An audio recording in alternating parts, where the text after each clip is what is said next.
தென்னாடுடைய பெரியவா போற்றி, பெரியவா போற்றி, பெரியவா எந்நாட்டவர்க்கும் இறைவா போற்றி,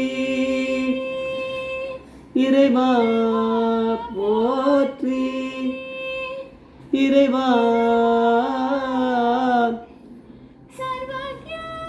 சர்வவ்யாபி மகாபெரியவா சரணம், பெரியவா சரணம், சர்வவ்யாபி மகாபெரியவா சரணம், மாய பிறப்பருக்கும் மகாபெரியவா போற்றி, மாய பிறப்பருக்கும் மகாபெரியவா போற்றி. அபார கருண சிந்தும் ஞானதம் சாந்திருப்பணம் ஸ்ரீ சந்திரசேகரபுரம் பிரபாவதானம் கலியதேவன் காட்சிமானி யூடியூப் சேனல் பிரத்யேகமாக இந்த மகாபெரியோட பக்தர்களுக்கு ஏற்பட்டு கொண்டிருக்கும் அனுபவங்களை ஒவ்வொரு நாளும் ஒரு அனுபவத்துக்கு ஒரு தலைப்பு. நீங்கள் அனுபவத்தோட தலைப்பு ஆறுதலாக 4 வார்த்தை சொல்லி அனுப்பு, ஆறுதலாக 4 வார்த்தை சொல்லி அனுப்பு. இந்த சேனலை இது வரைக்கும் சப்ஸ்கிரைப் பண்ணாதெல்லாம் பண்ணுங்க, தானமே பாருங்கள். என்ன சொல்கிறோங்கிற டிஸ்கிரிப்ஷன் நம்ம சேனலில் மட்டுமே பெரியவா அனுகிரகத்தில் இருந்துருக்கு. பெரியவா அப்படிங்கிற பரமேஸ்வரன் ஏதாவது ஒன்று நீ அவகிட்ட சொல்லி அதை அமுச்சு விட்ரு அப்படின்னு சொன்னால் அது சாதாரண வார்த்தைகள் இல்லை. பரமேஸ்வரன் சொல்கிறார் இல்லையா? ஸோ யார் போய் யார்கிட்டயோ சொல்கிறாளோ அது அவளுக்கு நல்லதாக அமைஞ்சு போயிடும்ன்றதான் பெரியவா காமிச்சிருக்கா. என்ன மாதிரியான வித்தியாசமான அனுபவங்கள்லாம் நிறைய நடந்திருக்கு. இது பாலுமாமா இன்வால்வ் ஆகியிருக்கார். இதில் ஸ்ரீமட்டம் பாலுமாமா அவருடைய புஸ்தகத்திலே ஒன்றுத்தில் அவர் எழுதியிருக்கார் அனுபவங்களில். ஆத்திரியா காஞ்சிபுரத்தை தாண்டி ஒரு இடத்துல தங்கி இருந்திருக்கார். ஒரு நாளைக்கு கல்யாணம் நிச்சயமான ஒரு பொண்ணு, அவள் தாயார் 2 பேருமா கிளம்பி பெரியவா கிட்ட வந்தா. கல்யாண பத்திரிகை கொண்டு வந்திருக்கா. அது முன்னாடி வச்சுட்டு அந்த அம்மா பேசினா, நாங்கள் ரொம்ப ஏழை, இந்த பொண்ணு கல்யாணம் நிச்சயமாக இருக்குது, பெரியவங்க தான் ஏதாவது உபகாரம் பண்ணணும் அப்படின்னு சொன்னான். அந்த சமயத்தில் யாரும் தரிசனத்துக்கு வரல. அதுதான் பெரியவா பரமேஸ்வரன் அப்படி தான் பண்ணியிருக்காரு. அங்கே யாரும் இல்லாமல் இருக்கா. யார்கிட்ட என்னத்தை கேட்டு கொடுக்குறது? மகாபெரிவா கூட கைங்கரியம் பண்ணியிருந்த சிஷ்யா கிட்ட நிச்சயம் பணம் இருக்காது. அவகிட்ட எங்கே பணம் இருக்கும்?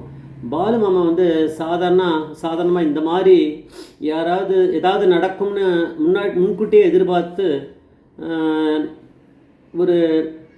ஒரு கல்யாண புடவை, ரவிக்க துண்டு தான், அப்புறம் தாலிக்குடி ஏதாவது இந்த மாதிரி ஏதாவது ஒன்று வச்சுருப்பார். எப்பயுமே அவர் ஸ்டாக்கில் உள்ள யாருக்கும் தெரியாது, தனியாக வச்சுருப்பார் அவர். ஏன்னா இந்த மாதிரி இருக்கும்போது அவசரத்துக்கு கொடுக்கணும்னு. அவருக்கும் வேறு வழி தெரியல. பாலுமாமா தெரியும் அவருக்கு ஒன்றும் இல்லை இப்போ அப்படின்னு தெரிஞ்சு போச்சு.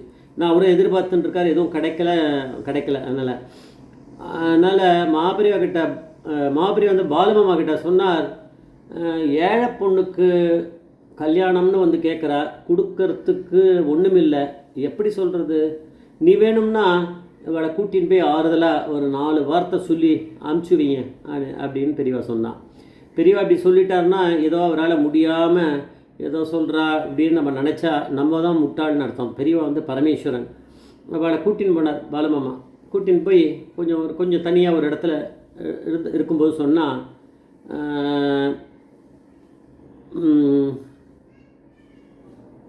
கவலைப்படாதீங்க, மகாபெரிவா ஆசீர்வாதம் பண்ணியிருக்கா. ஏன்னா அவங்க பத்திரிகையை கொண்டு பெரியவா கிட்ட கொடுத்துருக்கேள். ஏதோ என்கிட்ட அவர் எடுத்து வச்சுட்டார் கையில், அவர்கிட்ட இருக்குது, பாலுமாமா வச்சுருக்கார். இதை பெரியவா ஆசீர்வாதம் பண்ணியிருக்கா. இப்போ மடத்தில் கொடுக்கறதுக்கு அப்படின்னு எதுவும் இல்லாமல் இருக்குது, பரவாயில்ல, ஆனால் பெரியவா ஏதாவது ஒரு வழியை உங்களுக்கு காட்டுவா அப்படின்னு சொல்லி பாலுமாமா அந்த இன்விடேஷனை கையில் எடுத்து வச்சுட்டார். அவள் போயிட்டா. போனவுடனே ஒரு பொறி தட்டினா மாதிரி பாலுமாமாவுக்கு ஏதோ ஒன்று வந்தது. அது பெரியவா கொடுக்குற அனுகிரகம் தானே. ஒரு செட்டியார் ஒருத்தர் இருக்காராம் இதில் ஹைதராபாடில், நிறைய உபகாரம் பண்ணுறவர் எல்லாருக்கும். அது தோணித்து இவருக்கு. திடீர்னு ஒரு தோணினோடனே என்ன பண்ணார், அந்த செட்டியாருக்கு ஒரு லெட்டரை எழுதினார் பாலுமாமா. இந்த இன்விடேஷனில் இருக்கக்கூடிய விஷயங்கள்லாம் எழுதி யாருக்கு கல்யாணம், என்ன அட்ரஸ்ஸு, அது மாதிரி என்னென்ன கான்டாக்ட் டீட்டெயில்ஸ் இருக்கோ எல்லாத்தையும் எழுதி பெரியவா கிட்ட வந்து கேட்டால் அவள் இல்லை பெரியவா மடத்தில் எதுவும் இல்லாதனால பெரியவா மனசு கஷ்டப்படுறா எதுவும் கொடுக்க முடியலையேன்னு, அதனால் உங்களால் ஏதாவது ஒத்தாசை பண்ண முடியுமான்னு போய் அவளுக்கு எதாவது பண்ணுங்க அப்படின்னு அவர் எழுதி அனுப்பிச்சிட்டார். நல்ல வேலை பண்ணியிருக்காரு. இந்த புத்தி அவருக்கு பாலமாமாக்கா வந்ததான்னா இல்லை, பெரியவா கொடுக்குற பரமேஸ்வரன் கூட இருக்கிறதுனால அந்த அனுகிரகத்தில் அவர் பண்ணியிருக்கார் அப்படின்னு நம்ம தெரிஞ்சுக்கலாம். அந்த லெட்டர் அங்கே போச்சு. போன உடனே அந்த செட்டியார் என்ன பண்ணார், கிளம்பி நேராக அங்கே போயிட்டார். அந்த யார் இந்த ஏழை வந்து போனாலோ அவள் வந்து ஹைதராபாத்தில் இருக்கா போல இருக்குது. ஹைதராபாத்தில் இல்லை, அவள் எந்த இடத்துல இருக்காளோ அந்த ஹைதராபாத்லேருந்து அந்த செட்டியார் கிளம்பி இங்கே வந்துட்டார். அந்த கல்யாணம் ஆக போகிற அந்த வந்து கேட்டுட்டு போனாலே பெரியவா கிட்ட அவள் அந்த அம்மா வீட்டுக்கு வந்துட்டார். வந்துட்டு அவர் சொன்னார், நான் உங்களுக்கு எல்லா ஒத்தாசையும் பண்ணுறேன் அப்படின்னு சொல்லிட்டு அவளுக்கு என்ன அந்த கல்யாணத்துக்கு நடத்தணுமோ எல்லா செலவும் உங்களால் முடிஞ்சதுன்னா எல்லா செலவுமே அவர் எடுத்துட்டு செட்டியாரே பண்ணி வச்சுட்டார். அதனால் இந்த கல்யாணத்தை முழுக்க ஜாம்னு நடத்தி வச்சுட்டு அவர் போயிருக்கார். ஆக்சுவலாக அவள் வந்தால் திருப்பி மகாபுருஷனை தரிசனம் பண்ணி அவள் வந்து அப்புறமா கல்யாணம்லாம் முடிஞ்சவுடனே அதே ஏழை அந்த வந்து அந்த பெண்மணி வந்தால் சொன்னால் இந்த மாமானா பாலுமாமா சொன்ன மாதிரி ஒரு செட்டியார் வந்து எல்லாத்தையும் முடித்து ஜாம்னு கல்யாணத்தை நடத்திட்டு போனார். பெரியவா சன்னதியில் வந்தால் எது வேணும்னாலும் நடந்துடும் அப்படின்னு அவள் சொன்னான்.